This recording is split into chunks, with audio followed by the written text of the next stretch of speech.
24살 대학생 남자의 사연을 들어보자. 저는 군대 마치고 복학해서 3학년에 재학 중인 남자입니다. 학교에 돌아오니 친했던 애들이 거의 없어서 혼자 좀 아사처럼 다녔어요. 그런데 교양 수업에서 3인 1조로 과제를 하는데 같은 조에 있는 다른과 여학생 후배를 보고 반해버렸어요. 얼굴도 예쁜데 성격도 정말 상냥하고 제가 농담을 하면 잘 웃어줘서 같이 과제를 준비하는 시간이 정말 행복했어요. 그런데 저랑 동갑의 남학생이 조원으로 또 있었는데 그 친구도 이 여학생에게 마음이 있는 것 같아서 경계하게 되었습니다.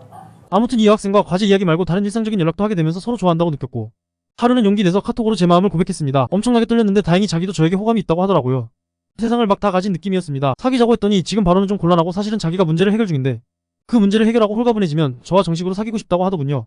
대체 무슨 문제냐고 물어도 대답을 하지 않아서 너무 답답했습니다. 그렇게 데이트는 안 하지만 연락만 주고받는 사이로 일단 남았어요. 가끔 학교에서 보면 반갑게 인사 나누고 그랬지만 얼굴이 그려져 있는 걸 이제는 알 수 있었어요. 그날 밤에 전화해서 문제가 뭔지 작정하고 물어봤습니다. 대답을 듣긴 들었는데 그 애의 집에 경제적으로 문제가 생겨서 그 애가 알바를 찾다가 고액 알바 광고를 보고 갔는데 화장품을 다단계로 판매하는 일이었대요. 바로 나가려고 했는데 설명만 들어도 10만원을 준다길래 듣다 보니 뭔가에 홀린 듯이 2천만원어치나 구입을 했고 SNS를 통해서 팔고 있는데 거의 팔리지가 않고 있어서 걱정이 크다고 했어요. 판매 수익은 어떻게 되냐고 물어보니 20%를 보수로 받는다고 했는데 만약 못 팔면 80%인 1600만원을 업체에 지불해야 한다고 하더군요. 이건 다단계 마케팅이니까 신고하고 없던 곳으로 돌릴 수 있지 않겠냐고 하니 업체에서 집 주소와 가족관계까지 다 알고 있다면서 돈 안 갚으면 재미없을 거라고 알아서 잘 판단하라는 협박을 했다고 하더군요. 너무 무서워서 신고할 생각을 못하겠다고 그랬어요. 하긴 저라도 너무 무서워서 신고를 못할 것 같아요. 화장품 한 세트가 50만원인데 40세트를 언제 다 팔 수 있을지 막막하다고 울음을 터뜨려서 저도 모르게 제가 10세트를 팔아주겠다고 그랬습니다. 군대에서 안 쓰고 모아서 나온 돈이지만 지금 당장은 없어도 되는 돈이라서 이 애를 돕는데 쓰고 싶었어요.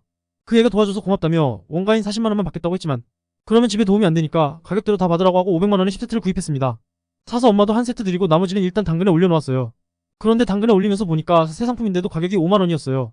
아무리 다단계라도 이렇게 10분의 1 가격이 말이 되나 싶어서 일단 저는 반값인 25만원에 올려두었습니다. 그 애가 고맙다고 밥을 사겠다고 해서 곧 약속 잡고 밥 먹기로 했는데 너무 기대되고 떨렸습니다. 그러다가 교양 수업 다른 조원이 갑자기 연락이 왔습니다. 혹시 같이 과제했던 여학생이 화장품 세트를 사라고 하지 않았냐고요. 그 애가 SNS로 팔다가 안 되니까 주변 사람들에게도 판매를 시작한 것 같아서 마음이 아팠습니다. 그래서 저는 그런 얘기 못 들었다고 했는데 혹시라도 연락 올 수 있으니 조심하라고 하더군요. 그 애한테 화장품을 잔뜩 산 남학생들이 10명이 넘어서 단톡방도 만들고 대책을 세우고 있다면서요. 순간적으로 얼얼했지만 그럼 40세트를 다 팔았다는 뜻이니까 이제 문제없이 저랑 정식으로 사귈 수 있겠다는 생각에 가슴이 떨렸어요. 빨리 만날 약속을 잡고 싶어서 그 애한테 연락을 했습니다. 그런데 카톡을 계속 안 읽어서 전화를 했더니 받을 수 없는 번호라고 나오네요. 혹시라도 그 다단계 놈들이 얘한테 해코지라도 한 게 아닐까 싶어서 너무 걱정이 됩니다. 내일은 학교에 가서 그 애의 소식을 좀 알아보려고 합니다. 제발 아무 일도 없기를 바라고 제가 그 애의 곁에서 힘이 되고 싶어요. 아직도 이런 다단계 판매 수법에 당하는 애가 있다는 게 놀랍지만 저 학생의 순수한 마음이 이용당한 것 같아서 나도 마음이 아파. 그 여학생이 진짜 공경에 처했는지 아니면 그런 척을 한 건지는 진실을 알 수 없지만 이 남학생을 정말 좋아했다면 다단계 화장품을 팔지 않았을 거라는 건 확실해. 누구라도 좋아하는 이성에게 잘해주려고 하지 짐을 떠넘기지는 않는단 말이야. 제3자가 봤을 때는 이용당한 건데 나중에 사실을 알게 되고 마음을 다치더라도 모든 여자에게 적개심을 갖지는 않았으면 해. 좋은 사람이 세상에는 훨씬 더 많으니깐. 어떻게 보면 어린 시절에 돈 500만원으로 예방주사를 맞았다고 좋게 생각할 수도 있어. 너무 상심하지 말고 꼭 좋은 여자친구 사귀기를 바랄게. 너의 연애와 사랑을 응원할게. 함정 피하기 구독 좋아요도 부탁해. 안녕.